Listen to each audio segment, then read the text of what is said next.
ಭೂಕಂಪದಿಂದಾಗಿ ತತ್ತರಿಸಿರುವ ವೆನೆಜುವೆಲಾದಲ್ಲಿ ಆಪರೇಷನ್ ಅಮಿಸ್ತಾದ್ ಅಡಿಯಲ್ಲಿ ಭಾರತ ಕೈಗೊಂಡಿರುವ ಮಾನವೀಯ ನೆರವು ಮತ್ತು ರಕ್ಷಣಾ ಕಾರ್ಯಾಚರಣೆ ತೀವ್ರಗೊಂಡಿದೆ.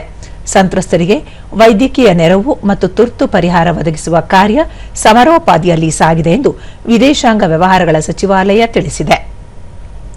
ಭಾರತೀಯ ರಕ್ಷಣಾ ಮತ್ತು ವೈದ್ಯಕೀಯ ತಂಡಗಳು ವೆನೆಜುವೆಲಾ ಅಧಿಕಾರಿಗಳೊಂದಿಗೆ ಜಂಟಿಯಾಗಿ ಶೋಧ ಮತ್ತು ರಕ್ಷಣಾ ಕಾರ್ಯಾಚರಣೆಯಲ್ಲಿ ತೊಡಗಿವೆ.